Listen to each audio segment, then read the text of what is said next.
Now ke abazalwane abangamaKristu thina mina nawe asazi konke okuzokwenzeka in future noma kusasa kodwa sazi okwanele ukuthi sikwazi ukuqhubeka sihambe akabonga uJesu. Sazi okunjani bazalwane? Okwanele ukuze sikwazi ukuqhubeka siye phambili.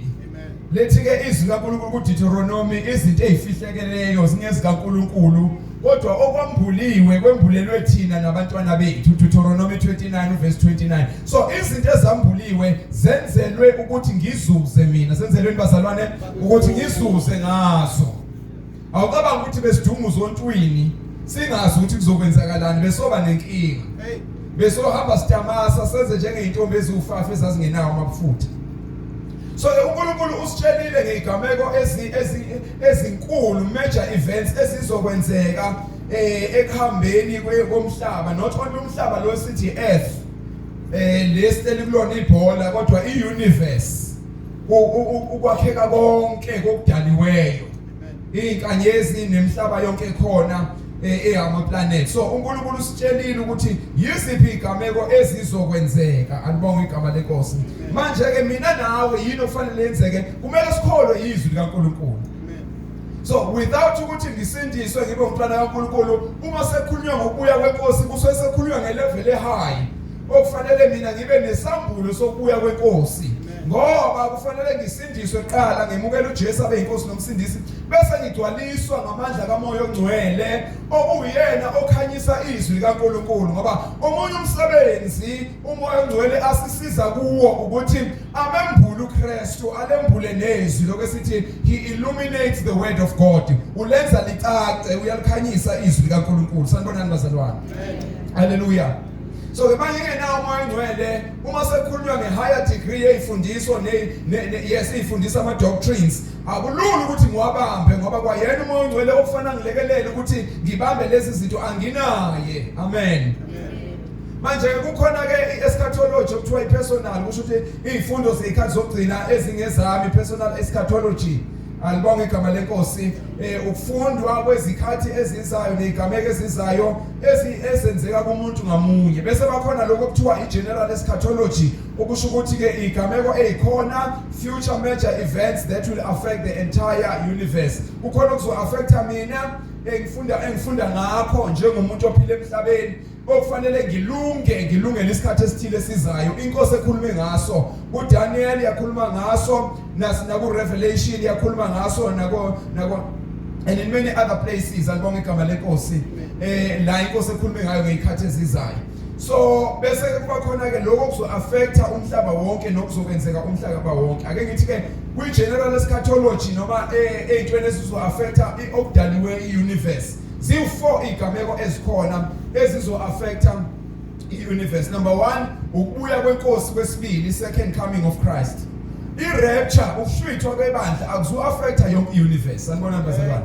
Ukuhlwithwa kuzothinta kuphela abakhethiwe bakaNkulunkulu, abafe besenkosini number 1, nabazobe bephila besenkosini begcwalisiwe ngoMoya oNgcwele, benophawu kaMoya oNgcwele. Mayibuya inkosi izolanda ibandla, izolanda labo. uBishop ukhulumile uBishop uzikhalisolo ngaleyo event yokuhamba kweNkosi.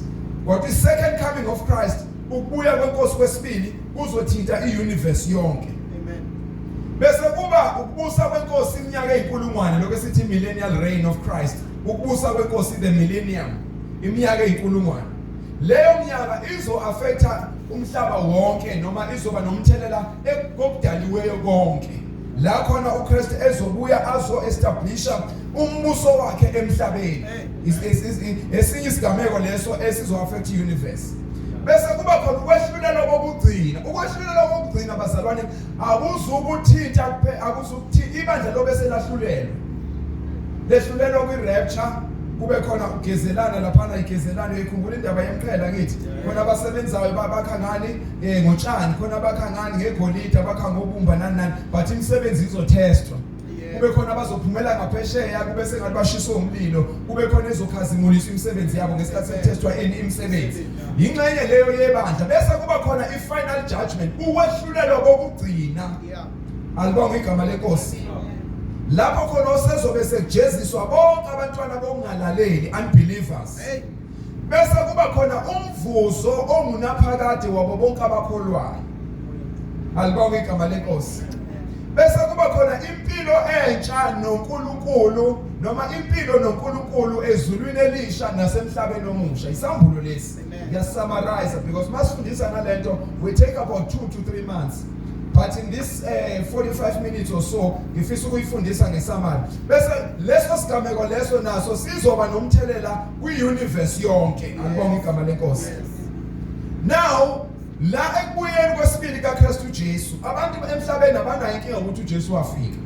Even i-calendar lesiyisebenzisayo i-Gregorian calendar ithi 2020 namhlanje 2023. Usho ukuthini 2023? Usho ukuthi 2023 years AD Anno Domini in the year of the Lord. Amen. So even i-calendar njalo mawuvuka ubuka i-calendar ithi Anno Domini in the year of the Lord. Kusho ukuthi i-acknowledge noma iqhakambisa ukuthi kunenkosi ekhona esikala ngayo ukuthi kusukela kule nkosi kuze kube manje sedlule 2023 years. Amen. Mawuya kwa-Israyeli ikhona indawo physically otshengiswa yona ukuthi yiliba lenkosi la yayibekwe khona kulo 3 days isethuneni. So ayikho iproblem kubantu abaningi nge-first coming of Christ. But inkinga manje iba la sekutheni khona alibonge igama lenkosi sesikhuluma nge-second coming. I-second coming ifuna siyifundise, siyibambe, siyikholwe, siyembulele uKristu. Akabonge uNkulunkulu. Siyabonga ukuthi wafika kokuqala. But manje sesithi-ke sibheke ukufika kwakhe kwesibili.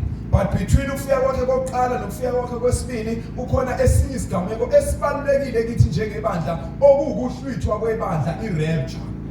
Uma sithi ibandla alilungi, umakoti kaKristu akalunge, sisuke sikhuluma ngani ngokuthi akalungele ukuhlwithwa kwebandla liyohlala nenkosi okwesikhashana ukuze libalekele inhlupho ezize emhlabeni zika 7 years great tribulation. Ebese eyabuya uKristu nalo ibandla ezoseka umbuso wakhe awuseke for 1000 years. Sanibonani bazalwane. Emva kweminyaka enkulungwane bese uSathane uyanikeza ithuba futhi adedele ukudukisa abantu. Emva kwalokho bese eyabuya uKristu ezolwa naye uSathane okugcina amphonse esihogweni. Sekuhlulelwa ke kwenziwa yonke into. Abesethi uRevelations ngabona abafileyo abakhulu nabancane bemi phambi kwesihlalo sokwehlulela sikaNkulunkulu bese ethi incwadi zavulwa nenye okuthiwa eyokuphila yavulwa ongafunyaniswanga ebhaliwe kule ncwadi yokuphila waphonswa echibini lomlilo la kukhona ukukhala nokugedla kwamazinyo. Praise the Lord. Amen. We try to summarize into yezinyanga bazalwane. Now zi-3 izinto ezibalekile bazalwane ezindulela alibonge igama lenkosi ukubuya kwenkosi. Praise the Lord. Number 1 ukuthi kuzoba sudden, kuzoba into eyenzeka ngokuphazima kweso, kuzoba personal, kuzoba visible, kusho ukuthi kuzobonakala kuyi-bodily return of Christ. Uzofika ngempela embethe umzimba nenyama, hayi theory njengoba abantu becabanga ukuthi sikhuluma itheory. Kuzoba sudden, kusho ukuthi kuzofika sometimes njengesela. Omunye yobelime emasimini, omunye yobeqongothela uthayela phezulu kodwa kuzoba sudden. Ngakho-ke into esudden awuyilungiseleli seyenzeka, uyilungiselela usuku nosuku. Uhamba uthi angabuya ngisalele, angikwazi ukulala ngincaphelele nodadewethu nomfowethu, angikwazi ukulala ngingalungisile u1 no2 no3. Silungisa usuku nosuku. Senze njani bazalwane? Silungisa usuku nosuku. Awusanibonani bazalwane? Yini eyenza silungise? Ingoba kuzoba sudden. Ube mhlawumbe bekuthiwa uyeza ngo-2030 mhlawumbe besotamasa, kodwa manje ngenxa yokuthi kuzoba sudden siyalungisa. Ngicela ofundayo akwazi ukungifundela aphuthume uMathewu 24 uverse 44. Or noma asifunde uRevelations, ngicela sifunde isambulo chapter 1 verse 7. Mhlawumbe sizikhiphe lezinye incwadi ziningi kakhulu bazalwane. Abafisayo ukuyithola le presentation ngiyacela ukuthi-ke babhalise lapha kusisuSma, bashiye iy'nombolo zika WhatsApp sikwazi ukuthumelela ufunde ekhaya. Uverse 7 ukhona uthembi wale ndawo noma kwesinye uthembi. Yes, funda maziye. Thank you Jesus. Verse number 7. Bekani uyeza namafu namehlo wonke ayakumbona nabo abamgwazayo nezizwe zonke zomhlaba ziyakulila ngaye. Yebo, amen. Praise the Lord. Na lizwi lenkosi lithi izizwe ziyolila ngaye namehla laba abamgwazayo azombona. So ayikho into ezogcina seyini bazalwane seyimfihlo akabona uNkulunkulu.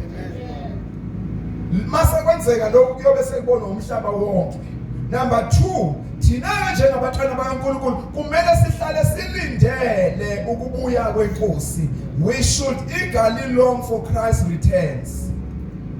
Ngicela sifunde kuTito chapter 2 verse 12 kuya 13. Titus chapter 2 verse 12 kuya 13 ungasekugcineni ke uTito bazalwane le emuva alibonga lenkosi kaTimotheo. Chapter 2 verse 12 kuya 13. Thank you, Jesus. Verse number 12. 12 no 13. Uyasifundisa ukuba sidele ukukholwa nezinkanuko zezwe. Sidele ungakholwa. Uyasifundisa ukuba sidele ukungakholwa nezinkanuko zezwe. Sihambe ngokuqonda nangokulunga nangokumesaba uNkulunkulu kulesi sikhathi samanje. Sibheke ithemba elibusisiweyo nokuvela kwenkazimulo kaNkulunkulu omkhulu nomsindisi wethu uJesu Kristu. Glory to Jesus. Musa kaNkulunkulu lo bazalwane oletha insindiso uthi wambuliwe kubo bonke abantu. Amen. But akusibona bonke abantu abamukele lo Musa kaNkulunkulu. Loyo Musa ke kaNkulunkulu uyosifundisa noma uyasifundisa ukuba sidele ukungakholwa. Sidele inkanuko. Sidele lokho nalokho ngenxa yalo Musa owembulwe ngoKristu wensindiso sikudeli mina nawe sidelile. Awuyishayile izandla ukuthi udelile. Bese athi ke ngesikhathi sesifunde lokho sibhekile ithemba lethu elibusisiweyo nokukhazimula okwembulo alibonga igama lenkosi komkhulu inkosi umsindisi uKristu Jesu. Sibhekile bazalwane sigqolozele ukusindiswa kwethu. Oh hallelujah. Sibhekile ukusindiswa kwethu okuzayo masinyana. Mhlawumbe umbuzo uthi njoba umusa kaNkulunkulu wensindiso usifundisa nje ukuthi sidele inkanuko sidele ukungakholwa sidele konke lokho alibonga igama lenkosi sibheke ukubuya kwenkosi yini egcwele emakhanda ethu njengamaKristu kulesi sikhathi. What is preoccupying our minds? Njengomzalwane ngiyazibuza yini usuku nosuku yini egcwele enhlizweni yami yini egcwele engqondweni yami yini engimatasa nayo. Ushilo Bishop izolo ukuthi abafundayo abafunda abangena emabhizinisini abangena emabhizinisini but sikwenza konke simbhekile uKristu ukuthi angabuya noma yini. Hallelujah. Akusho ukuthi asibese sithatha iback seat sihlale sibe passive emhlabeni noma salwane. Siyaqhubeka sifunde kwabafundayo kwaba-applyela imisebenzi ba-applyela imisebenzi kwabashadayo bashade kodwa siyasazi ukuthi angabuya noma yini. But ichronos kaNkulunkulu ayifani nekairos. Ichronos ayifani nekairos. Ichronos ileli iwashi leli lasesihlakaleni. Ikairos iwashi kaNkulunkulu. Iwashi kaThixo lihlukile kwiwashi lasemhlabeni. Thina sisebenza ngalento ethi silindele usuku. Kumele siwamise inama long term projects no. Siqhubeka nawo, siplanele ifuture. Njengamanje kuba ukuthi isimo sezulu siyaguquka yini esingayenza by 2050. Abanye abaplanayo manje bangamakhehla bayobe bengekho ngo2050 but baplanela ama generations azobe khona ngo2050. The world is planning forward. Liyahlela. Asimisi inhlelo kodwa sithi sihlela sibe sibhekile. Awusanibonani bazalwane? Sithi senze njani njengamaKristu? Sithi sihlela sibe sibhekile. Uthi ethu grade 12 ayo register year 1 abe ebhekile. Uthe qala ufirst year abefundiswa Sunday school ukuthi lo Jesu esikufundisa ngaye uyabuya ngelinye ilanga uzolanda abantwana bakho. Yeso Sunday school abe ebhekile. Eno 6 years eno 8 years kodwa abe ebhekile. Sonke sibhekile bazalwane. Hallelujah. Oshadayo akazala abantwana kodwa abe ebhekile. Nikhona abazalwane. So kumele bazalwane simthembe uNkulunkulu simkholwe aze abuye ukuzolanda ibandla lakhe. Ngicela ungifundele kodwa uMateyu 24 verse 44. Matthew 24 verse 44. Zintathu lezi zinto asazi uKristu uzobuya nini, kodwa siyazi ukuthi uzobuya, futhi izimpawu ziningi ezithi uyabuya ngokuphuthuma kweso. 24 verse 44 Matthew. Verse number 44. Yes. Ngalokho nani hlalani nilungele ngokuba indodana yomuntu iyakufika ngesikhathi eningasicabangiyo. Nayo khiba bazalwane. Hlalani nilungele. Yini ndaba? Indodana yomuntu izofika ngesikhathi eningasicabangiyo. Izofika nisakhuluma fourth industrial revolution, kusemnandi ukudrive ama-drone. Kuthiwe manje handsome sebeshutha ngama-drone. Sebekwazi ukundiza phezulu kwetende bashuthi. Kumnandi lesi zinto eziyama-advances e-technology ave zimnandi. Zenza impilo ibe lula. Uyakhumbula i-cellphone ingakabi bikho. Wawuthunywa wena usuke eNewcastle uye Richards Bay, uzwe sekuse Richards Bay ukuthi usupervisor akasayidingi leyo nto sala usuyishiya. Sewuze wafika. Sekufanele ubuyele namhlanje uyakwazi ukutshela usese Fryhead athi jika isilungile leyo nto. Ngoba ucingo lwalihlala ezindlini. Namhlanje lihlala ephaketheni. Kodwa qaphela ukuthi ngekhathi zokugcina nolwazi luyokwanda. Awusanibonani bazalwane. Umuqalaza ulwazi lwenzenjani bazalwane lwandile. Kade ngibuka okunye okukhandwe eChina kunkosikazi. Umuntu wesifazane. Uyakhuluma. Mawukhuluma kuyakhuluma azoba nabayibonile le video le. Muhle futhi. Khandwe wabukeka nje. Isiphalaphala nje ubonile eblife.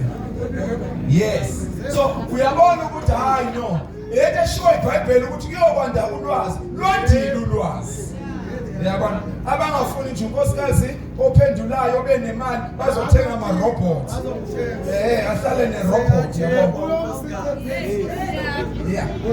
Kuthiwa yini? I-artificial intelligence, AI. Ikhathi esiphila kuzo u-accelerator kwanda ukuhlakanipha. Kanti uprofeti ukuthi sesemajikeni okugcina. Awusanibonani bazalwane. Sesikuphi? Sesemajikeni okugcina. Bake bakuzama kodwa babuye bakumisa befuna ukwenza i-cloning, genetical cloning.